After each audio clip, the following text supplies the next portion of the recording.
Os Eleitos, capítulo 4, parte 5, Lúrian. Haniel descia em costa segurando as mãos de Lúrian. A menina sentia dificuldade de caminhar devido ao solado escorregadio de suas botas, impróprios para aquele terreno que encontrava-se úmido. Chegando na planície, quase na cabeceira do rio, ela pediu para parar um pouco, tal qual Alene. Estava cansada pelo esforço e sentia uma leve dor de cabeça. Sente-se aqui neste tronco. Irei acender um fogo para fazer um chá para nós, logo estará recuperada.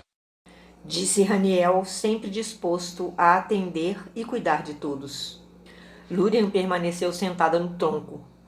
Fechou os olhos, sentindo as pálpebras pesarem. Estava quase adormecendo quando ouviu um assovio longo junto com os barulhos de pegadas, parecendo que alguém estava andando por perto. Aos poucos, foi tomando consciência dos barulhos e abriu os olhos. Permaneceu imóvel, olhou para todos os lados e não viu Haniel. Decidiu levantar-se. Seu coração começou a acelerar. Logo em seguida, tirou suas botas rapidamente em silêncio, ficando descalça, livre dos sapatos derrapantes. Um breve minuto de intenso silêncio, mas a calmaria foi interrompida pelo som de passos cada vez mais rápidos. Lúrian, apavorada, sentiu uma energia subir-lhe no peito e rapidamente a adrenalina fez efeito. Como um raio, a pequena Lúrian correu o máximo que pôde, embora não via. Só ouvia os barulhos. Seguia em frente sem saber onde ia e se enfiava na floresta dentro, margeando o rio. Era a única referência que tinha, já que não conhecia o lugar. Aos poucos, parou de ouvir os passos e foi também parando de correr, quase sem fôlego. Chamou por Haniel e não obteve resposta. Não sabia onde estava. Olhou para trás e já não reconhecia o caminho pelo qual percorrera ainda há pouco. Ficou sem entender, olhando para todos os lados. Foi quando percebeu que estava em outro lugar. Tudo era sombrio. Parecia que a noite caía e o sol quase não iluminava mais. Ainda podia ver um resto de raio solar tênue por entre as árvores escuras que quase fechavam a visão do céu. Começou a sentir frio e, olhando para a direita, não viu mais o rio. Neste momento, começou a ver uma névoa à sua frente e em pouco tempo ela tomou conta de todo o lugar. Sentiu vontade de chorar e lembrou que ainda há pouco sentia o mormaço em seu rosto, sentada no tronco, quase adormecendo. Pensou então estar em um sonho. Mas não seria possível. Era real demais. Respirou fundo e tentou se controlar, mas não teve muito tempo para pensar. Novos ruídos de galhos se quebrando fez Lúrian correr sem parar, seguindo sempre em frente mesmo sem saber o destino. Corria e olhava para trás, mas nunca via ninguém. Era só barulho de passos que às vezes pareciam se aproximar mais. De repente, viu um vulto sair de trás de uma árvore bem próxima. Escondeu rapidamente por entre os arbustos e ficou com o coração disparado, tentando ver quem estava ali.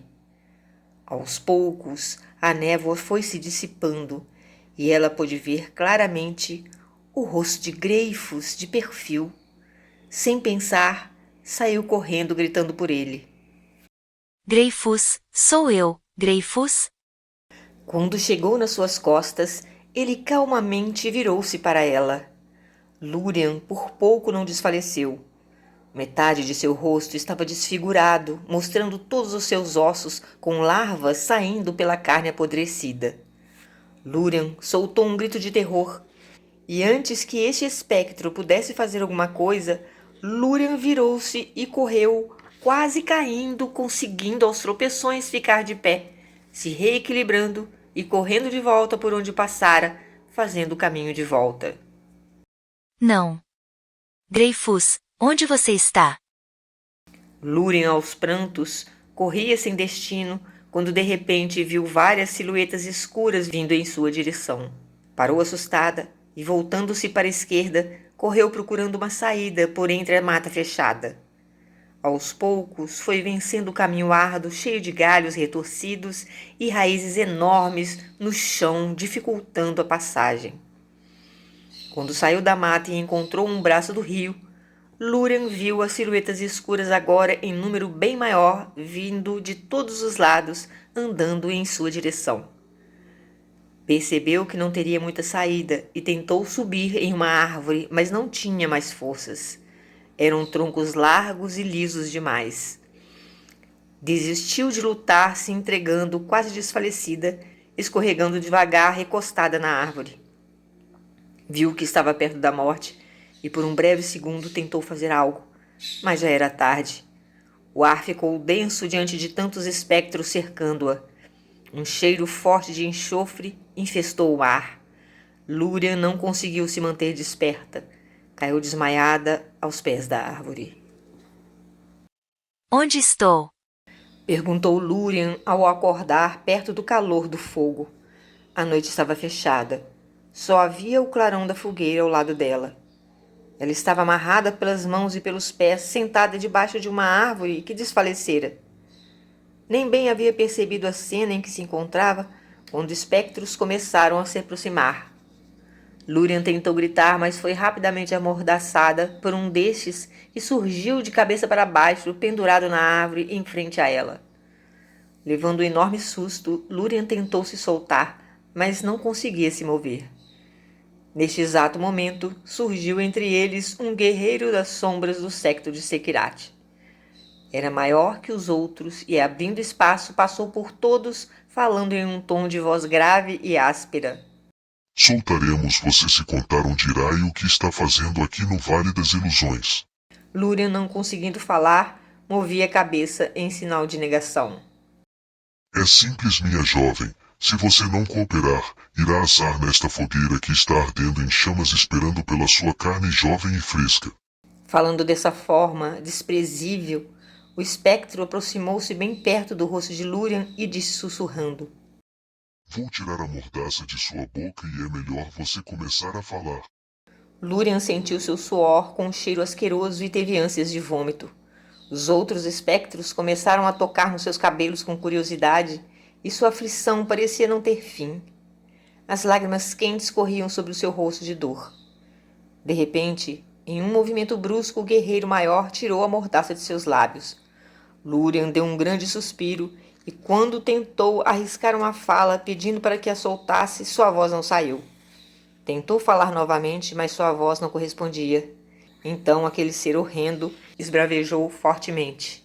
Fale de uma vez, sua insolente. Sem conseguir pronunciar um só ruído, Lúrian elevou o rosto olhando para o alto e foi tomada por uma visão inesperada.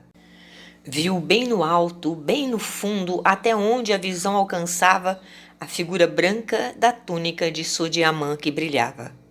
Seu coração ficou repleto de expectativa e esperança. Mas ficou atenta para não deixar que os espectros percebessem a presença do mago atrás deles. No meio do vozerio grave dos guerreiros das sombras, Lúrian começou a ouvir em sua mente a voz de Sodiamã, que pedia para ela não falar nada e não reagir. Concentre-se, Lúrian. Lembre-se de quem você é. Não deixe essa sombra te conduzir. Não diga uma só palavra, disse o mestre mago telepaticamente a Lúrian. Vamos, você quer um estímulo para falar? Disse o guerreiro das sombras com um galho em chamas nas mãos e a voz cadavérica.